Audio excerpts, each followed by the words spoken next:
আসসালামু আলাইকুম সবাইকে। আজ আমি তোমাদের সাথে একটা গল্প বলবো যেটা শুনলে তোমাদের মন ছুঁয়ে যাবে। আচ্ছা ভাবো তো, একটা ছেলে সবে বিয়ে করেছে। তার আর তার বউয়ের দিনগুলো কত সুন্দর কাটছিল। একদিন বউটা খুব মজার খাবার রান্না করল। তারা দুজনে খেতে বসেছে, ঠিক তখনই দরজায় একটা ভিক্ষুক এলো।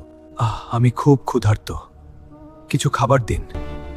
এই, তোর মতো নিকৃষ্ট লোক এখানে আর ঘুরতে পারবি না, বেরিয়ে যা এই বাড়ি থেকে। বেচারা ভিক্ষুক চোখ নিচু করে চলে গেল। কয়েকদিন পর ছেলে ও বউয়ের মধ্যে ঝগড়া শুরু হলো।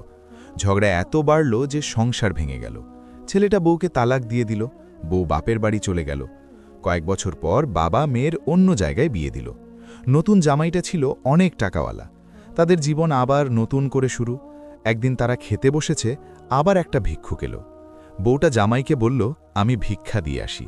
জানো, আমার প্রথম জামাই একবার এমনই একটা মুহূর্তে এক ভিক্ষুকের সাথে খুব খারাপ ব্যবহার করেছিল, সেটা আমি আজও ভুলতে পারি না। ভিক্ষা দিতে গিয়ে বউটা তো অবাক। সামনে দাঁড়িয়েছিল তার প্রথম জামাই, হাতে ভিক্ষার বাটি। চোখের জল আর ধরে রাখতে পারল না সে। তারপর বউটা তার নতুন জামাইকে বলল, আমি তোমাকে একটা অদ্ভুত কথা বলবো। গল্পটা শুনে জামাইটা চোখের পানি ছেড়ে দিয়ে বলল, আমি তো তোমাকে আরো অদ্ভুত কথা বলবো। সেই দিনের বেচারা ভিক্ষুকটা আমিই ছিলাম, যে আজ তোমার এত টাকাওয়ালা জামাই। এখন বলো তো, জীবনের খেলা কত অদ্ভুত না? আল্লাহ তো মুহূর্তে গরিবকে ধনী আর ধনীকে ফকির করে দিতে পারেন। কুরআনের সূরা আল ইমরানের ২৬ নম্বর আয়াতে আল্লাহ বলেছেন, হে আল্লাহ, তুমি যাকে চাও রাজত্ব দাও, যার কাছ থেকে চাও ছিনিয়ে নাও। তুমি যাকে চাও সম্মান দাও, যাকে চাও অপমান করো। তোমার হাতেই সব ভালো, তুমি সব কিছুর ওপর ক্ষমতা রাখো। এটা আমাদের মনে করিয়ে দেয়, ভাগ্যের মালিক তো শুধু আল্লাহ।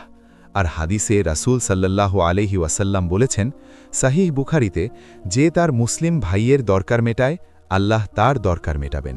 মজার ব্যাপার, সাহিহ মুসলিমের 1044 নম্বর হাদিসে বলা আছে, ভিক্ষা চাওয়া ভালো না, কিন্তু যদি কেউ চায় তাকে সম্মান করে দান করো।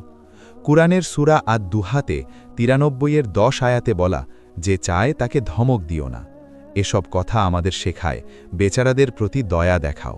যদি পারো সাহায্য করো, না পারলেও খারাপ কথা বলো না, কারণ আজকের ধনী কালকের গরিব হতে পারে। চলো আমরা সবাই এটা মেনে চলি, আল্লাহ খুশি হবেন।